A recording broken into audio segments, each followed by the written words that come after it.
Welcome back to Rise to Greatness. This is a special episode for you guys. We've just come back from 3 days, technically 5 days, but 3 days in the Gold Coast with the FMA Strength Institute doing their retreat. As you can see, I've also picked up some new gadgets like these blue light blockers, but getting into the thick of things. Much of what we spoke about in the Gold Coast was very similar to Sydney, although we deep dive more into the SIJ, into spinal pathologies, inner units, so like small muscles is another way to talk about them, and how nerves communicate. So a lot of this as well did focus around the gynecological organs and how inflammation in that area can inhibit the transverse abdominis from working, which can lead to SIJ or low back problems, as that muscle helps stabilize those joints. So to say that again, if we have a problem in where our small intestines are, sort of like at our belly, the inflammation we have in our belly can inhibit the muscles that are around that, being the transverse abdominis, or this deep muscle in front of where your belly is. It can turn it down so it doesn't actually contract or relax. Actually, no, take that back. That doesn't contract. All it is relaxed. And that's where we get a lot of distension coming from, the body moving away from pain. And in that sense, that can cause instability in our SIJ, as the transverse abdominis is part of the transverse abdominis's role. Part of the role of the transverse abdominis, that's a better way to say it, is to help keep our pelvis where it's supposed to be.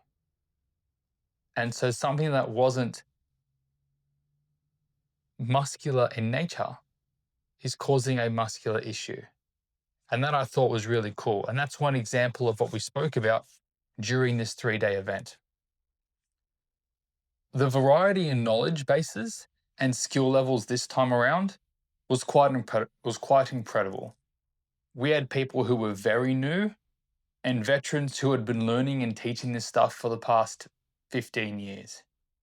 And there were even some people who traveled internationally to attend and learn from Mark. So that was really cool. I chose not to take heaps of notes this time and instead recorded audio instead using the mic that I had. So I clipped it onto the presenter. He looked at me funny. I said, well, it saves me throwing my phone at you, and now I can just record whatever you're saying. And that worked out a treat.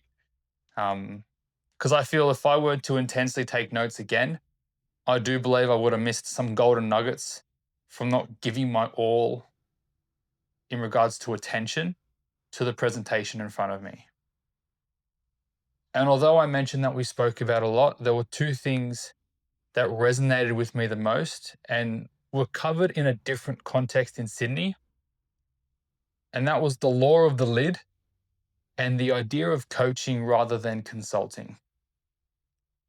So the law of the lid, that's another way of saying that my professional development can never surpass my personal development.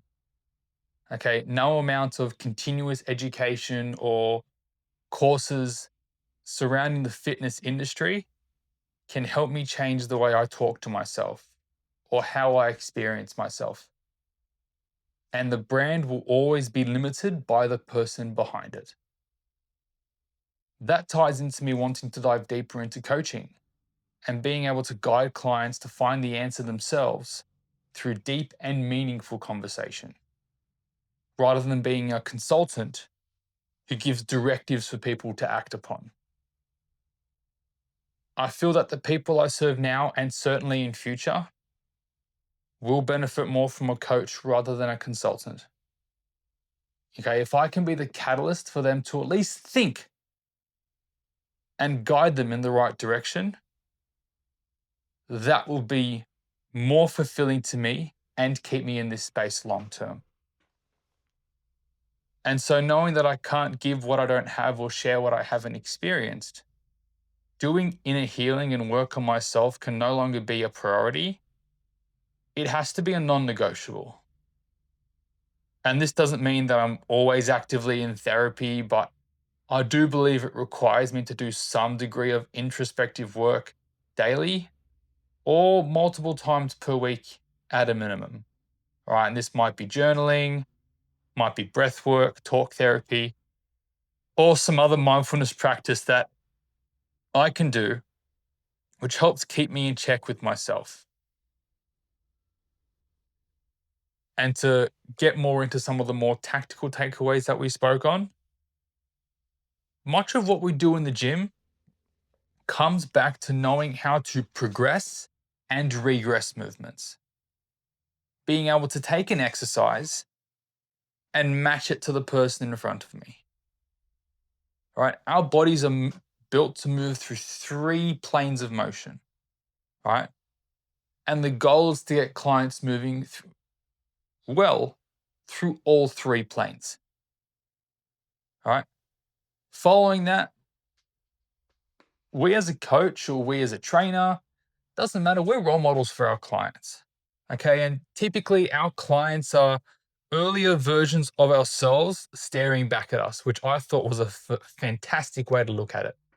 All right. These people are learning how to train, they're learning how to eat, they're learning how to incorporate things that are considered healthy into their lifestyle. Maybe it might be, not being so sedentary, or hey, don't have so much chocolate at night. It doesn't matter what it is. They are earlier versions of ourselves staring back at us. And so it's our role as a coach to lead from the front, to share our experience and guide our clients, those previous versions of ourselves, towards a more desirable outcome. Another thing that I noticed is to never underestimate the power of a deep conversation. I mentioned before why I wanted to lean into the coaching space, and I was lucky enough to witness that firsthand, which I'm very grateful for.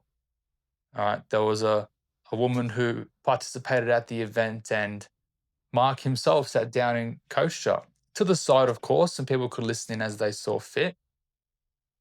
But to hear him coach someone through what they were feeling, to not demonstrate shame or guilt, to not make them feel embarrassed for feeling what they did,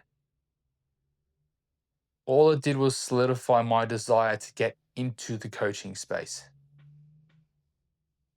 All right. To watch someone get coached through a conversation and end up out of pain, it was very, very powerful. Okay. And I got into this PT space to help people become better versions of themselves. And I've been given tools and shown how I can do exactly that. And so, what now, right? Well, today is the first day back after the weekend, and I had so much information thrown at me that I want to put it all into practice. And that's exactly what the next 6 months or so is going to look like. Okay.